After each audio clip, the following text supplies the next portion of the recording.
Humanity is like set to step into a galactic level of consciousness now. And so we're rising above the understanding of being a global community into an understanding of being a galactic community or a part of the galactic community.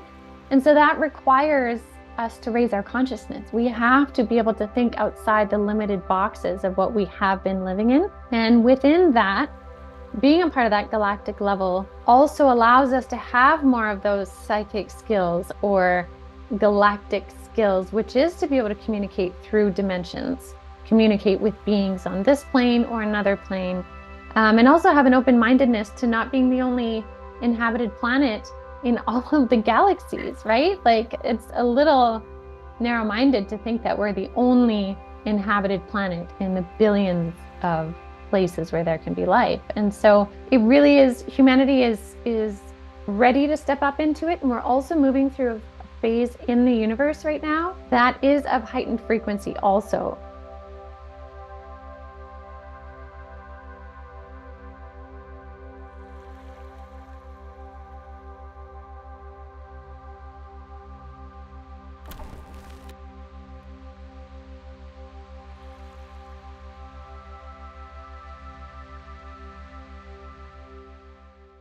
Welcome in. I'm Kimberly. I'm so glad you're here today. The guest is so exciting for me because I've been following her for a long, long time. You're going to love her. If you're enjoying this content, make sure you hit that subscribe button and click the notification bell so you don't miss any of our upcoming videos. And if you'd like to keep track of what's going on the planet, but you feel a little overwhelmed, you might want to sign up for our Friday morning email newsletter. The link is in the description box down below. Every Friday morning, we send out a very short, very sweet, very informative newsletter highlighting what we think are the important events on the planet right now. It's super easy to sign up. You just click the link below, totally free, totally fun. I think you're going to love it. The guest today is someone I am so excited about, and I've been dreaming about interviewing her since the start of my channel. I'd like to welcome in medium and channeler Ginette Biro. Hi, Ginette. How are you? I'm good. Thank you so much for having me. Well, I'm so thrilled. You were one of the top guests that I just couldn't wait to get on when I started my channel. I'm so glad that we finally got the calendar together and we're able to talk. Yes. For those who are not familiar with your story, why don't you tell us a little bit about you, how you got to become a medium and a channeler, and your journey along the way? Yeah, absolutely. So I can look back on my journey all the way to the age of 5. And now as an adult, I can see that even at the age of 5, I was starting to feel spirit, but I didn't understand it. I didn't know what was happening. So it wasn't until later in my life, probably late teens, early 20s, when I started to see, hear, and feel and interact with spirit. And I remember there was this one significant day where I was doing laundry by myself at home, and I heard this voice, this booming, audible voice down the hall saying, "Ginette, look down the hall." And I looked down the hall, and I was terrified at that moment to hear this big male voice. And I looked down the hall, and I could see one of my spirit guides that I now know is a spirit guide standing at the end of the hallway, and my cat at the time was looking up at him. And she was alive. And so I knew that because she could see him and I was seeing him, that it was real. And so questioning all the questions I'd asked my whole life at that moment flipped. And I was like, this is real. So then I just dove into learning everything I could about mediumship and spirit. And so then I spent the next decade or so doing readings. I didn't promote it outwardly. I kind of kept it like hush hush, but it's like if you heard about me and you wanted a reading, I would do a reading. And so I was really busy already at that point. And then in 2019, I had a near-death experience during a surgery. And it was in that experience that it took everything that I had learned in the past decade about spirit, and it just amplified it, because I wasn't just watching something like usually I do in a reading, like I'm seeing something, I'm seeing an image of something, or I'm looking at something. But in my near-death experience, I was there. I had my feet on the ground on the other side. And it was such a profound shift for me to be on the other side and to have that soul reunion and connect with all my loved ones from this lifetime and beyond and before. And then in that experience, after I reconnected with everybody, I was then taken to this room of the blueprints, that I call it, where I got to see my blueprint. They rolled out my life blueprint in front of me and showed me everything that I had done up until that point. And I knew that I was still alive because I never died in my near-death experience. I was having surgery. But when they showed me my blueprint, I knew that I was at this juncture point because I could see this like iridescent line, kind of like pulse moving back and forth down the line, which I knew my body was still alive. But here I was sitting in front of my blueprint of what I had decided I wanted with my life up until that point. And it was at the point where we had arrived at this moment on this table with my guides, deciding where they said, do you wish to go or stay? And I was like, oh, well, I wish to go back. I have more I want to do.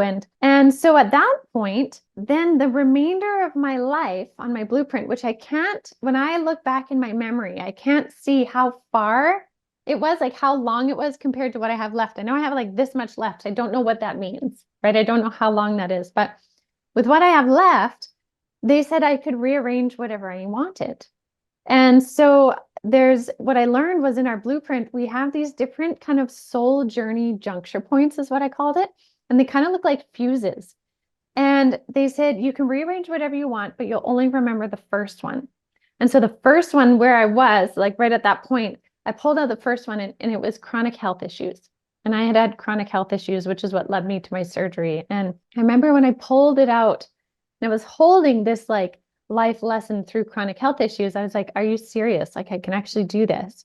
And they're like, yes. And so I remember I put it down and then I took another one and plugged it in. And they're like, you will only remember this first one, but you can change out all the others and you will have knowledge of them once they occur. And so I changed out the other ones. And then when I was complete with that, they said again, are you sure you wish to go? Or you can stay. And again, I was like, no, I want to go back. And one thing that really stood out for me was in that moment, I could see I was myself as I am here, but I could also see my higher self who looked just like me, but I knew it was my higher self. And at the same time, I could also be my higher self looking at me. And all of that was normal. Like it's hard to explain in words, but it was completely normal for me to look at me as well as me looking at me. Right. And I could see the absolute love, awe, and wonder that my higher self had for my lifetime. And I really got to see how much our higher selves absolutely love and admire when we take on a human lifetime because of how much we grow and how much we experience. And so seeing that like solidified for me, absolutely, I want to go back. And so my guides had explained that if I was to stay, it would have been really simple and I would have had a heart attack on the table because my body was weakened enough. It just would have been like a switch. And they wouldn't have been able to revive me. But I knew that I wanted to come back. And so I made an agreement in a sense with them. It was just kind of this knowing, the shared knowing that if I was coming back, I was going to speak about what I know and share about what I've learned for people to just have a resource, not to convince anyone of anything, but just to share. And if it resonates with people, it does. And so in that moment, once I was like, no, I'm ready to go back, it then all happened so fast where all of a sudden I could hear the nurse in the recovery room saying, Ginette, are you awake? And then I felt my soul energy just go like right back into my body. And normally I've had surgery before. And normally when I have surgery, I'm quite funny or really like loopy. You know, any kind of medication in me, I'm very loopy. And so I'm not clear after surgery. But what was so interesting is my higher self spoke through me so clear. And I said to the nurse, I need you to write something down for me. I need you to write down these 4 things. And then I need you to fold the paper up and put it in my hand. And like, I hadn't even opened my eyes. Like I just popped into my body and she said, okay. And so I told her to write down these 4 phrases that wouldn't really make sense to anybody. But what they would do is they would jog my memory of the entire experience when I was ready. So she folded it up, put it in my hand, and I remember holding it just like over my heart until I got into recovery and they gave me medicine and all that. And then it wasn't until a couple of days later, once I had no pain meds or anything in my system, I remember I was having a cup of coffee and my guides were like, it's time for you to read the paper. I was like, oh yeah, the paper. Yeah. So I grabbed it and unfolded it and read it. And everything came back. And I already knew something had happened, but like the details and the exact journey and memories just flooded back. And then it just really put me onto this trajectory now where like that experience not only gave me absolute clarity for me personally about the other side and the fact we do go on, but it gave me this understanding of how precious life is and how much it matters what we do for our own individual journeys. And it just gave me this sense of like deeper connection with all things, which really allowed my whole consciousness to grow even more into like access into different other realms and things and so much more. So it just became more. So that's my journey in a real nutshell, right? That's me trying to keep it short. Yeah, when you were on the other side, did you have a sense of familiarity? Was it kind of like, oh, yeah, I know how this goes. I would remember this place, or I remember these people? Yeah, definitely so when I landed on the other side, as soon as I went under in my surgery, I kind of landed with my bare feet on this beautiful green grass. And this green grass was like summertime grass, right? Like in a park. And what was interesting is I could see the blades of grass and zoom in on them if I wanted, just from where I was standing and walking. And I was just like, everything just felt so right. And I remember looking up and it was the most beautiful blue sky. And I happened upon this kind of welcome back barbecue summer picnic type setting, which is not what I would have thought. I would have thought if I landed in heaven or the other side, I would be on a tropical beach because that's like my favorite thing is the beach and the water. But this feeling was such a feeling of home because we grew up always having summer picnics in the park and that grass and all of this. And so it was so familiar to me. And then when I connected with all the different people of my past lives and this life, I absolutely knew all of them. They were familiar, whether it was this lifetime or not. And it was the most beautiful hugs and reunions. And like time was not an issue. I felt I spent hours there. And I remember the hugs with each person. I always describe it, felt like when you hug a toddler and they throw their whole being at you, right? Like they give you their whole being when they hug you. It was like that with each person, and each person, whether it was a couple lifetimes ago, I was like, oh my gosh, how are you? What have you been up to? What's going on? And it was just a reunion of so many souls. It was stunning. Yeah. You decided to come back. Mhm. Most people don't want to. I know. I hear What's that a up lot. with that? Did You you know, have any perspective about, oh my gosh, this feels so much easier than life on Earth? yes. So I Okay. definitely did. But there was this knowledge for me, and I know most people say they don't want to come back. And here's the interesting thing is it took me about a year and a bit to recalibrate from that energy because that energy is absolute bliss. It is absolute harmony, bliss, and perfection, but not in a way that I think sometimes we think bliss here is like a heightened state of something, but bliss there was just everything in harmony. And so it is like immensely peaceful, but can be noisy or quiet. It's perfection, maybe. I don't know if I could use that word, but I remember it took me about a year and a bit though to recalibrate from that because the density on Earth is so heavy and the emotional density people experience is so heavy and so hard and also can be so sad. And so to go from that energy back into Earth energy was quite challenging. And there was a couple times where I was like, why did I decide to come back? Like obviously, like I had my obvious reasons, my family and my kids, right? And yes, I said I would share what I know and all this, but there'd be days where I'm like, what am I doing here? And I can't even go back because I already went back and said I would come back, so I can't go back again, right? Like it was this really weird integration. However, I never once had a doubt in my mind when I was on the other side about wanting to come back. And I've reflected on that a lot because of how many people say, they had the opportunity, they didn't want to come back. For me, it was just how much I valued the human experience. Once I saw my higher self's view of how valuable it is, it's like I wouldn't want to give up all the work that was done already to start again. So let's keep going. Like that Yeah. was just this consistent motivating factor. You know, I see around us right now on planet Earth so much off-planet help. I mean, it's stunning to me. And I've been Mhm. interested in the spiritual world for 35, 40 years.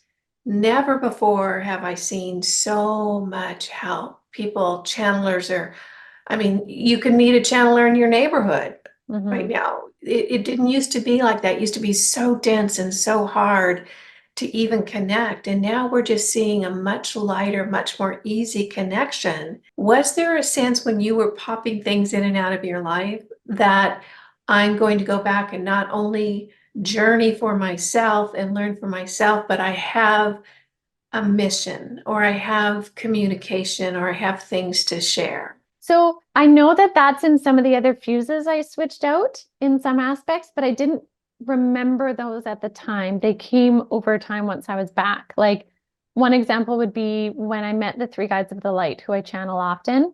They are high consciousness light beings. They're not embodied beings. They are light. They're like a photon with consciousness, right? They're a big part of my journey now, but I didn't know they were coming at the time. They knew, but I didn't remember, right? And so what I knew on the other side at the time was that I would come back and share the knowledge I had of the other side and of spirit and crossing over and like very mediumship based. I didn't know until it began to unravel that it would become so cosmic as well, that I would get tapped Oh, into the cosmic galactic frequencies of things as well as mediumship. So it definitely expanded a lot. yeah.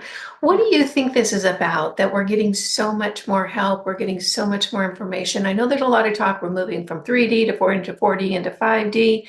Earth is ascending, humans are changing. What's your perception on that issue? Yeah, from what I've been shown from my guides is we're stepping into humanity is like set to step into a galactic level of consciousness now. And so we're rising above the understanding of being a global community into an understanding of being a galactic community or a part of the galactic community. And so that requires us to raise our consciousness. We have to be able to think outside the limited boxes of what we have been living in. And within that, being a part of that galactic level also allows us to have more of those psychic skills or galactic skills, which is to be able to communicate through dimensions, communicate with beings on this plane or another plane, and also have an open-mindedness to not being the only inhabited planet in all of the galaxies, right? Like it's a little narrow-minded to think that we're the only inhabited planet in the billions of places where there can be life. And so it really is, humanity is ready to step up into it. And we're also moving through a phase in the universe right now that is of heightened frequency also, where if we looked at like Spirit one time showed me this greater, the only thing I can compare it to is like we have the astrology as we understand it, but then there's like a galactic level of astrology also. And we're moving through this new level, astrologically speaking, where we're stepping into a bigger astrological house, is the way they could explain it. Like we're moving into a new house, like in the houses of astrology, you move into different houses. And we're moving as a solar system into a different house, so to speak, which means we are moving into a whole different consciousness level. And it is something so much more and beyond just us that we need to be up to speed with, if that Right. makes sense. Yeah, it does make sense. But here's my question, and I've been noodling around with this one for a while. So we come to Earth because it's duality. I look at Earth kind of as boot camp. You come Mhm. here, it's hard, it's tough, but you'll learn so much. You're never in better shape in your life than when you're done with boot camp.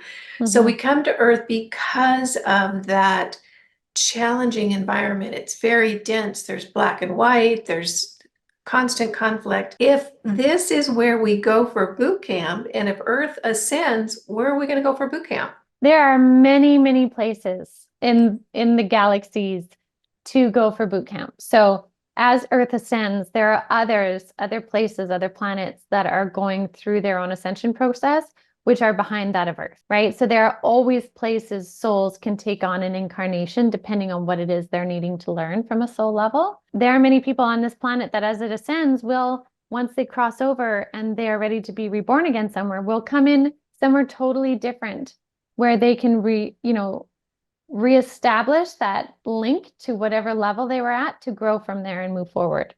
So just like some of the other star nations above us, like say we use Pleiadians as an example, they have had to go through this like awakening of consciousness many, many, many moons ago. So they have an understanding of where humanity is at. Just like as humanity ascends in consciousness and we become part of the galactic community, we will then help other communities, places grow and ascend too. It's all in connection to this greater growth process. Okay, so we're here on Earth, we're a reality system.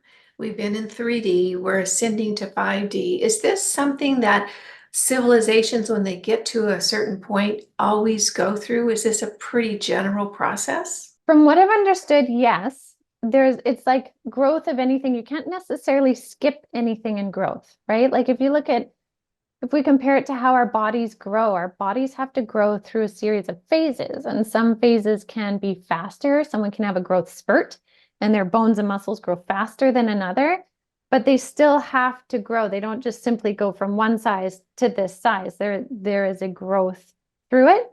So that same idea, excuse me, applies to growth in the galaxies. Like all levels must grow through a series of events. So yes, in a sense, we are on this trajectory, but there's a lot of talk about how humanity has been on this trajectory before and it has failed several times over. And I have been shown a lot of that as well. But I do also know from my guides now that they compare it to like a zip tie, that we're at this phase now where humanity, enough people in humanity have chosen to awaken that it's created like a zip tie effect where, when you pull a zip tie, you can pull it, but you can't pull it back the other way because it locks in place. And so we've been doing this incrementally, like locking in place as we move up. So we're not slated anymore to have some massive cataclysmic event, like a massive solar flash that cooks the entire planet and we're gone. Like that isn't of benefit in relation to the whole big scheme of where we're moving through the galaxy, how we're ascending as a consciousness. There's no benefit to obliterating the earth. And so enough people have locked it into place that we will be ascending. But then there's the free will in there that could either speed up that growth spurt or make it like slow and steady. Okay, I go for the fast. Yeah, I know, me too. I'm like, let's do it. Let's get really muddy and just go. Yeah, go for it. So are a couple of the civilizations that got close but not quite Atlantis and Lemuria and maybe some of the Aztec civilizations? Yeah, that's what I've heard. That's what I've heard from my guides. They've been talking about that. And what often would happen is there would be an imbalance, and whether we call that an imbalance of masculine and feminine, like divine masculine and feminine, or an imbalance of left brain thinking versus right brain, or science and spirituality, however you want to describe it, it's an imbalance between the two polarities on the planet. But what they really want is the polarities to harmonize. Yeah. Right. And so whenever any one of those takes over is when it starts to tumble backwards. And so that's why there's a big rise in understanding of the balance of the masculine, the feminine, the science, the spirituality, the two polar opposites uniting together. Yeah. I can remember, Ginette, when I first saw the first flip phone, remember when the first little cell phones came out and someone handed me a flip phone and I looked at it and I thought, or we could have worked on our telepathy. Right? It's true. And it wasn't, I didn't say it, it just popped into my mind. So there's, something else, a little higher wisdom there happening. All right. So we're going through this process and recognizing, or maybe we're not as out of balance as it appears to be right now, because if I was to give you a summation of the planet right now, it would not be a peaceful story. There's so much conflict. And I was thinking about it earlier today. It's not only political or economic or border issues. People are fighting amongst themselves. We have no consensus on this planet. It almost feels like to me we're literally living in the Tower of Babel, because everyone has a different perception of reality. We can't even agree on how we got here as humans. I mean, there's so Mhm. many different, it doesn't appear to me that this is an environment that's teetering on the precipice of a higher vibrational situation. So how is this going to work? How does this work? Yeah. So what's interesting is my guide showed me really neat imagery, and hopefully I can do justice by explaining it. They said that for a long time we were living in a perception of known reality. And so what they showed me is like, imagine there's like a summer playground and there's kids playing on the playground. There's a little ant hill over here. There's some pets running around and so on. And that's our known reality. The ant hill is kind of pesky over here, but we're just leaving it because it's small and we're focusing over here on the surface. What we didn't realize was the amount of stuff happening under the surface. So much of that ant hill, this was just what was shown, but it was actually infiltrated under the entire surface. And the ants I'm using as a reference of like darkness, old thinking, whatever you want to label it as, was under the surface. Now, what's happening though is with all the changes happening with like, say, with it raining and any earthquakes, it's making cracks and sloughing off the dirt and exposing the amount of ants that are actually underneath. Now these ants are starting to climb up on the playgrounds, and you don't want to play in the playground because it feels like there's ants everywhere. But what it's doing is it's exposing what was underneath, bringing it up to the surface so that it can be cleared out. And so we're in the process right now of it being on the surface and a lot coming onto the surface. The level of anger that we have, the level of polarity, the level of corporate control, the level of desire for controlling another person and trauma. And like all of those things are coming to the surface, but they have to in order to be seen and transmuted or healed or finding a better way to do things, right? We're pillaging the earth. There has to be a better way to do it. So we need to see the destruction in order to come to another idea of how to do it. So there's a lot that has surfaced, but there's still a little bit more that's surfacing. We're in like part of the maximal exposure of these ants. There's ants everywhere if we go back to that analogy, but that's okay because it's giving us the knowledge of how vast it actually is. And we can choose to change it, right? So we can choose to change the ants within our vicinity. We can get rid of them. And Thank you. that's like based on perspective, right? Our Thank you to your, perspective. I'm sorry that I That's overspoke you. okay. That's fine. Thank you to your guides. That was such a beautiful vision they gave you. It was so easy to understand. So I think that we can all agree that there's so much stuff that perhaps is not really something that we feels good to humanity or nurtures humanity going on, and we're just finding out more and more and more every day. It's exhausting. And we were talking prior to coming on, we were coming off 4 or 5 years of a long-term kind of fear-based, exhausting situation, and now we've got ants Now we have everywhere. it. Yes. Yeah. Let's talk a little bit, because you are so connected and you have such beautiful guides. Let's talk a little bit about how we can move through these next months and years in a way that's going to feel nurturing, in a way that's going to help us connect into this new energy, in a way that, we're going to be okay getting out of bed in the morning, because sometimes it can feel overwhelming. Mm-hmm. Absolutely. That's a very fair statement. And I want to start by saying anyone who feels overwhelmed right now, you are not weak and you are not You're paying overly attention. sensitive. You are. And it is okay to feel that overwhelm because there is a lot happening. However, what you do once you feel the overwhelm is what matters. That's where we have to basically drive that horse and buggy of our own. We have to choose where we drive it and how we drive it. We can't just sit in the overwhelm like forever and ever more. It'll just get more intense. So we have to consciously choose to do things that bring us back into balance for ourselves, because what we do individually is what actually matters. The ripples that we create by our individual choices, if you look at like a forest, one tree seems like not that big of a deal. But when that one tree stands strong and then there's several hundred trees beside it, it suddenly is a forest that creates an ecosystem, right? If you are that one tree and you choose to stand strong, you're anchoring your energy, which then allows through your root system somebody else to stand strong and somebody else to stand strong. So the energy that we express, the energy that we sit in with, whether it be calm energy, peaceful energy, kindness, or anger, frustration, and judgment, sends out ripples. And so if we have more people sitting in compassion, kindness, and all of that, we're changing the frequency of the planet. So you have to do what works for you to recalibrate your energy. And maybe that's disconnecting from social media for 3 days or something, right? Maybe it is, going for a daily walk with no phone, no nothing, just you and nature, because it brings you back home to you. The spirit world wants us to come back home to ourselves. They keep saying, go home to yourself, go home to your body, go home to your sacred energy within you.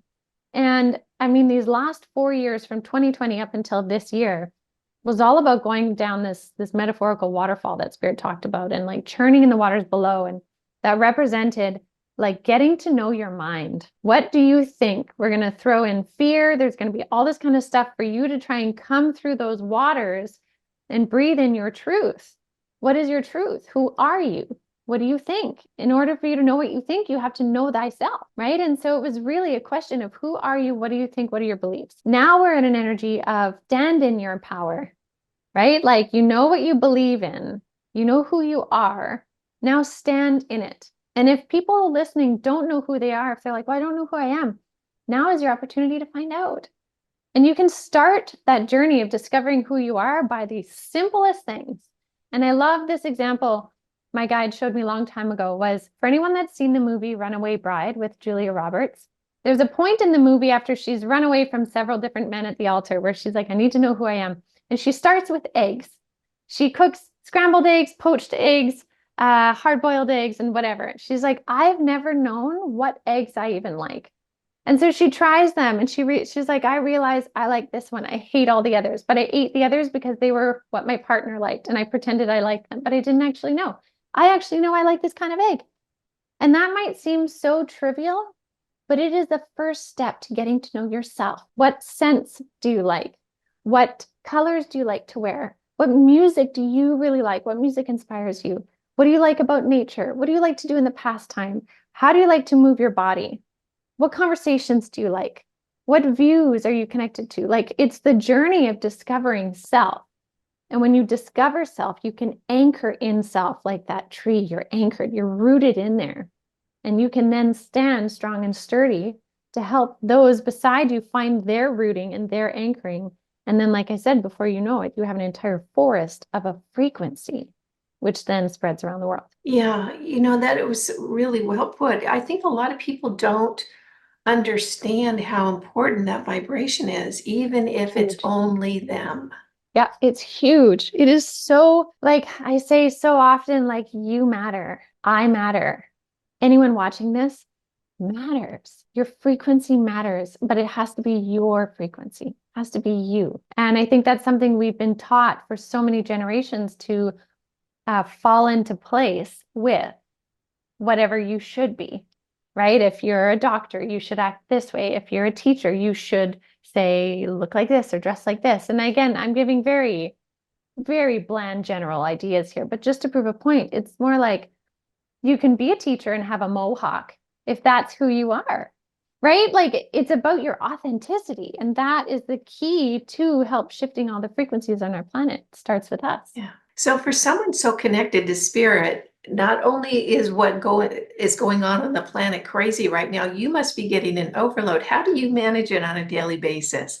Because you're not only living through what the rest of us in the materialism that we're living through, you've got all this other information as well. It has been a journey of expanding my mind, grounding that into my reality, and then surrendering to the things I can't control. That has been a big lesson, is like surrendering to that which is outside of my control. So, for example, when really tough, challenging things happen on our planet, say war, right? I am lucky enough to live in a place where I am not surrounded by war right outside my doorstep. And my heart breaks for those that are living in that. But I can't go out and control something. I'm not a part of the military. I'm not, I can't control that piece. I can send love and I can send energy and I can hold my consciousness, but I can't control it. So I have to detach a certain amount. Doesn't mean I'm not seeing what's happening or I'm ignorant to it, but I'm releasing the bind or the bond or the tether to the things I can't control so that I can focus my energy on the things that I can. And that might be the conversations I have with my kids about war, right? That might be how I show up in my community. That, like, again, we have to, sometimes I think in situations like we're living in for all of us in some form, we feel, well, we're stretched so thin because there's so many things exploding and all these ants everywhere. How can we catch all of the ants? But it's like, catch the ants in your vicinity, right? Work on that, do what you can there. And so that's one thing I try to do is I surrender to that which I cannot control. But at the same time, for things that I can have a say in, like my own frequency, I value that responsibility huge. So it's really important for me to take care of my own energy. And if that means I need to kind of rest and recover for a little bit, then I will try and prioritize that now because I have thrown myself into burnout chasing after ants before, right? So I'll do that. But then there's just, my normal now, I think, is not, well, actually, I really don't know. Everybody has their own normal, but on any given day, I'm seeing and talking to spirit often. And so it's normal for me to have a conversation with someone and see spirits behind them, or be having a conversation with someone and have my guides come in and share something, or have an insight from the earth of, storms or tornadoes or things. Like, it's become a normal part of how I am. And it's because I was willing to embrace my own authenticity versus fight what I thought was abnormal. So Yeah, I hope that makes sense. it does make sense. Where do you see humanity going? That's a great Particularly when we're question. talking, it's like we're in this shift, we're literally physically in a different place and Yeah. getting different energies. How do you see us morphing and changing? And what do you see as the end goal for humanity? That's a beautiful question. So sometimes, okay, I'll put it this way. So there is a general consensus that I see humanity ascending and growing and reaching a state of harmonized consciousness. And that's not perfection, because even in 5D, 6D, my guides tell me, like, they still have to move through conflict. They still have to move through things, but it's on a very different level than what we do here, right? It's less violent. They still feel emotions, but they feel them and move through them differently, right? So it's not about reaching this perfect utopia state where nothing happens, because then there's no growth in that. But I do see humanity ascending and opening their awareness and working more together. I do see that coming. I don't see that happening next year, right? But I see it's growing. And I would imagine in 100 years from now, the world will look vastly different. And I know that, again, with that zip tie analogy, humanity is slated to grow and ascend and be successful. So I really do believe that. I also think if we take that down into the smaller views now, at any given time, the timeline in which humanity is on to reach that changes. And so there can be some weeks where humanity is running kind of a more turbulent journey to it. Other times it changes and there's a more seamless journey to it. It really depends on the free will of the collective of humanity, right? So one example would be if one nation that is warring decides to set off a bomb somewhere that does take the lives of thousands and thousands, that has a different ripple effect than if someone convinced them not to in that moment and instead focus their attention somewhere else or do something less destructive. So at any given time, there's like a movement that can sway kind of to a faster timeline or a slower timeline, but those timelines will still reach that greater timeline. Yeah. Yeah. And we thought this was going to be entertaining. Yeah, I know, right? From a soul level. Yeah, sure, I'll go. Yeah, I'll Oh, that help sounds out. so exciting. Yeah. 2024, I'll do it. Yeah. Yeah. So it almost seems like to me at times, and as things, it's almost where I feel like we're reaching a crescendo Mhm. of conflict, of unrest, of contention. And it's the kind of crescendo, at least my perception is that all of a sudden everyone goes, okay, that's enough. That's enough. We've got to do things completely differently.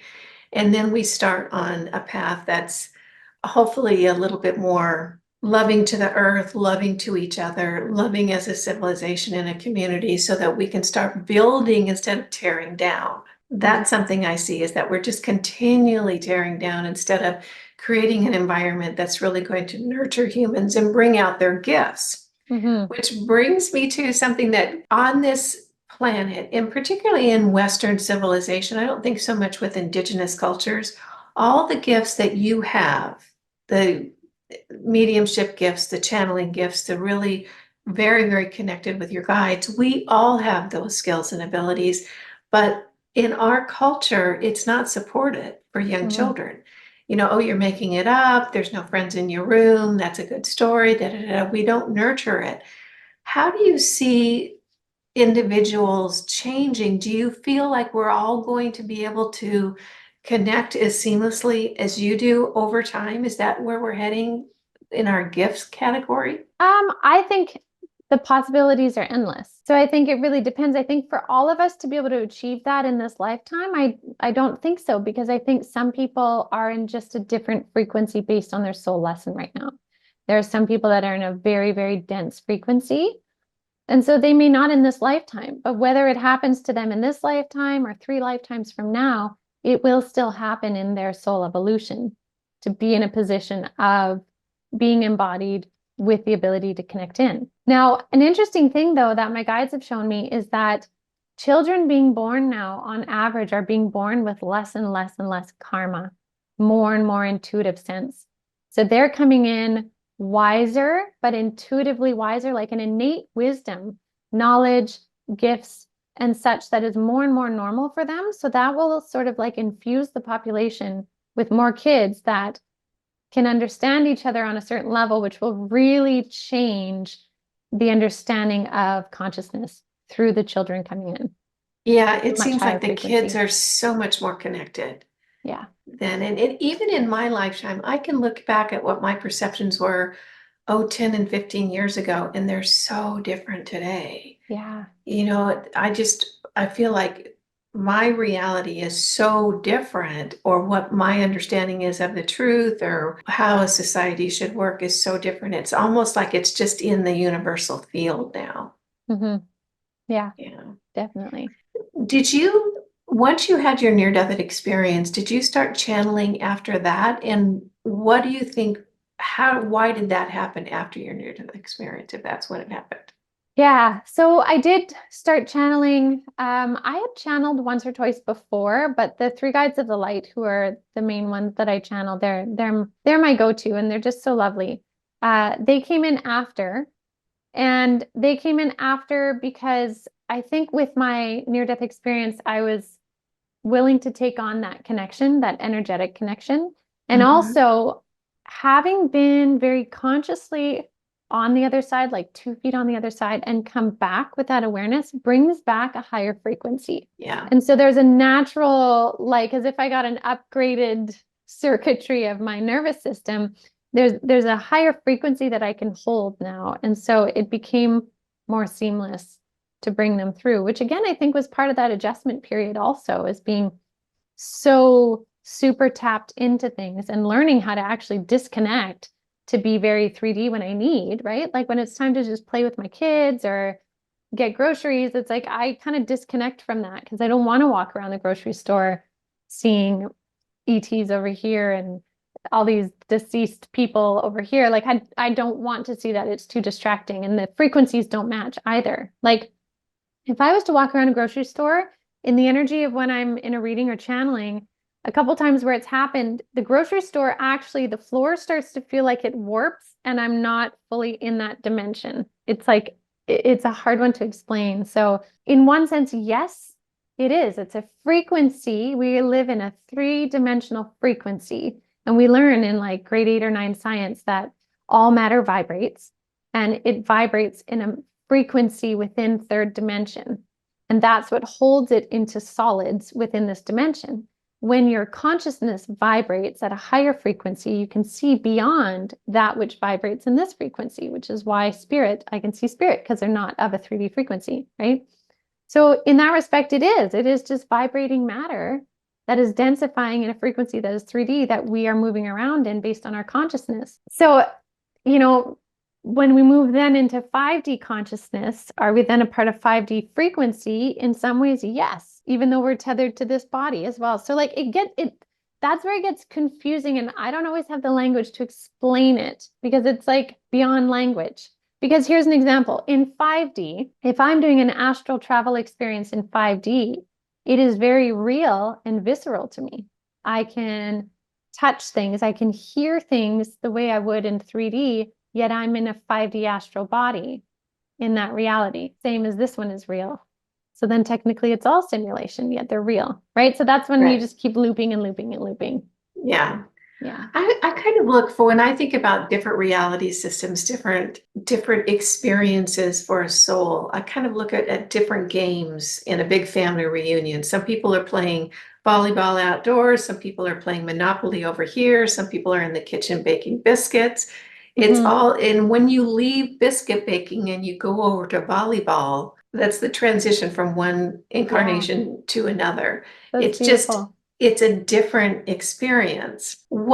Because you're so connected with your guides, what are they telling you, or do they tell you, do they give you tips about what we can expect over the next, I don't know, 6, 8, 10, 12 months? So the month of April is where we reach maximum velocity, is what they're saying. So the speed at which things will continue to move will maintain the speed that we reach in April. Right? So like the speed of change, the speed of growth, the speed of just things, that's going to carry through for a while. I can't see exactly when it drops off, but definitely into the fall, like a 6-month window of high velocity speed. So a lot of people will find things seem to happen very fast. Maybe they were, in January pondering changing a job, and then all of a sudden April hit, they changed a job, they ended up moving, they found a partner, and now they're getting serious and they're like, whoa, this was 6 months. It's meant to move us fast, to propel us forward to where we desire to be. Almost feels like it's an opportunity to make up for lost time if there was lost time. So there's that part. There's also a big emphasis of our physical bodies coming online. So we have this idea that the mind is the big creator and the spirit is the big creator and the body is the vehicle, right? The body is kind of the third part. But spirit is like the body has consciousness also. When we talk mind, body, spirit, we're talking 3 equal levels of consciousness. Like our cells hold a level of consciousness. Even the way that within one cell, the nucleus looks to the cytoplasm in the cell, the watery stuff in the cell, to see what's going on, what's happening around here. Okay, how are we going to replicate when it's time? Okay, we're going to do this program based on this. That's consciousness in there, right? And so the body itself has consciousness, and it is coming online in a whole new way this year as well. So a lot of people might notice in the next 6 months with this peak velocity, their bodies are changing significantly faster, more refined. Your body might be asking you for cleaner food. You might start to feel healing energy moving through our bodies. Like our bodies are coming online in the way that our mind and our spirit have, bringing in the magic. So in a very advanced way, and I can't do this at this point, would love to, somebody could then technically levitate because they would know how to utilize the physical body in a way to match a frequency to lift it off the ground. That's what I've been told it can do. And again, I can't do that, although I would love to. So a quickening of a lot of things is going to be happening as well. And also more upheaval and removal is what they're showing me. So like more upheaval of stuff coming from underneath that we need to see, but also removal of it. So a faster like cause and effect. So if it comes up, then it's being dealt with and moved on. It's coming up, it's being dealt with and moved on. So lots and lots and lots of change this year, so that by the time we hit December, we're going to look back on 2024 and be like, wow, that was like 3 years squished into 1 year. Yeah. It's like cleaning out the closet in 5 minutes. Yeah. That's a great example. Yes. Okay, so I have a question for your guides. Mhm. Are they having fun with this? I know we have so much off-planet energies coming in, helping us through this time. Is this interesting and fun for them? What's the experience like for them helping us go through this wild ride here on Earth? So it's interesting. They definitely bring through humor often. They love to communicate through humor. First of all, because it disarms people, it takes away the fear and the stress energy, which we do not need more stress energy. So they love to bring humor through. That being said, they don't belittle our experience in any way. Like some people talk about, like, there's memes out there of our guides being like, shh, here they go again, right? Like rolling their eyes, or like silly humans can't figure this out, right? That's not the energy they bring through. They have deep respect for those of us embodied here because of how much density we deal with in being embodied. So a deep respect for that. They also are willing to hold steady to when we have to move through a tough lesson, or when they have to hold back their knowledge for us to figure something out on our own. Even though they would love to step in and be like, let me help you and tell you what to do, they hold steady to the fact of times when we need to learn something for ourselves and experience something for ourselves to gain the wisdom of it. But they're big, big believers in our success. And I just get that all the time. And so when people are like, this world is just done for and there's no use and it's all dark, I see it very differently from their eyes. And the amount of growth and change and shift that they are seeing in humanity is profound. And so we are actually moving in a really beautiful direction. It just hasn't hit that percentage where it feels like everything has changed. It's getting close though. I see it. I'm starting to feel it. I think that we all should get like little medals that should say Earth 2024. Right? That's so true. Yes, that's And true. we wear it in all our incarnations. Yes. Wherever we go in the universe, we have the Earth 2024. I love that. I think that would be love fun. that. Yes. Okay, so as we wrap up here, I'm wondering if you can share from your experience, or if your guides want to share maybe 3 top tips to help those that are watching get through this in a way that's nurturing, that is more comfortable for them, that's more nurturing for, that's helps them on their journey. Okay. First tip, number 1, when you feel overwhelmed, stop. Stop what you're doing. Like, stop the momentum. Don't busy yourself through the overwhelm. Stop in that moment and ask yourself what you need to recalibrate. And sometimes that could be a cup of coffee. Maybe you go for a walk.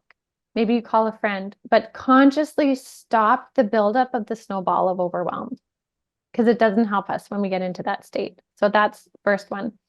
Second one is having a gratitude practice. I know some people just roll their eyes at this because they think it's just cheesy, but having a gratitude practice is so beneficial to shift your frequency. It is the fastest way you can change your frequency. If you're feeling totally overwhelmed, and say you do a really good job and you catch it in that moment and you're like, hey, wait, I'm too busy. I'm overwhelmed. I've been watching the news. I've got too much work to do. I got to run kids here, there, and there. I have a minute. I'm stopping. That's it. In that energy, you can then think of 3 things. Maybe it's 1 thing, but 3 things is a good number that you're grateful for. And it can be the smallest things, but you live in the moment of the gratitude. And it's living in that moment that it will literally wash through your body and change your frequency. I encourage everyone to try this after watching this, or pause this right now and try it. Think of 3 things you're grateful for.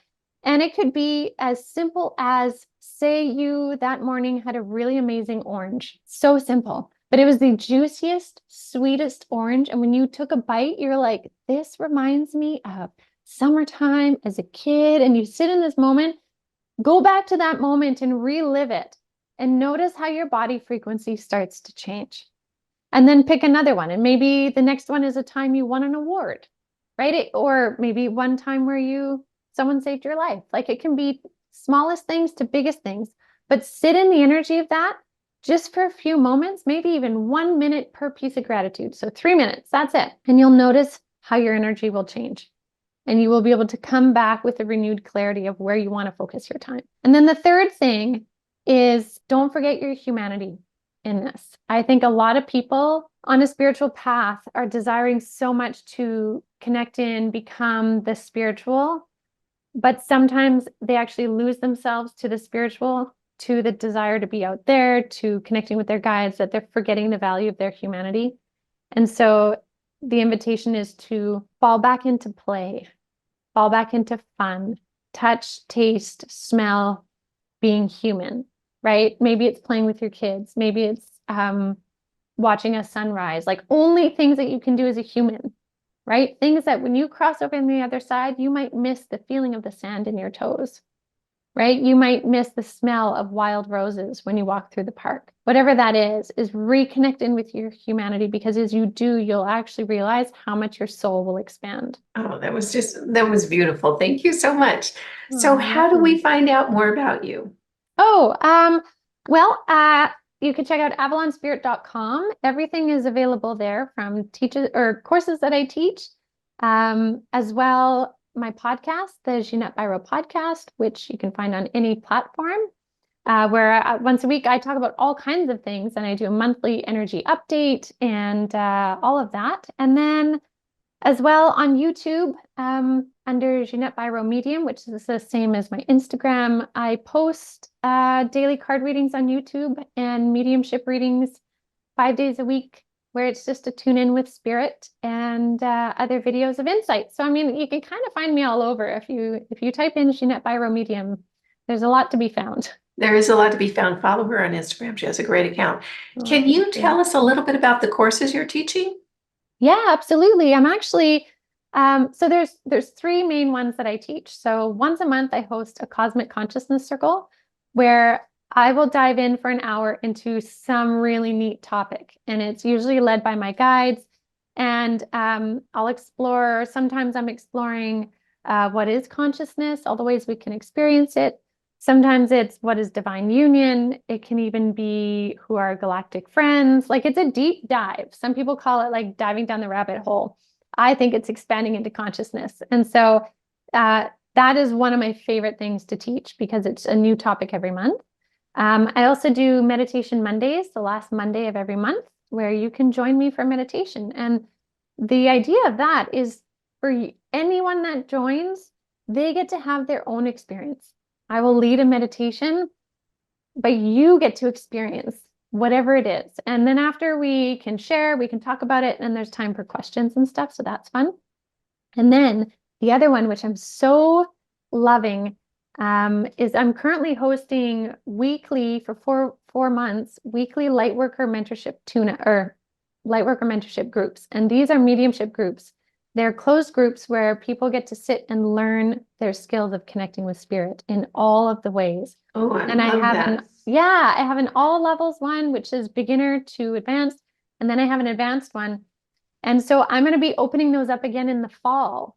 So if people are wanting and really curious about that, they can either email us at avalonspirit.com, or potentially sign up online already. I'll have to double check, but those are fun. So like, if people want to learn their gifts and really work at it for 4 months, which is how I really honed in my skills, was in a mediumship circle, that's the place to be. And I love it.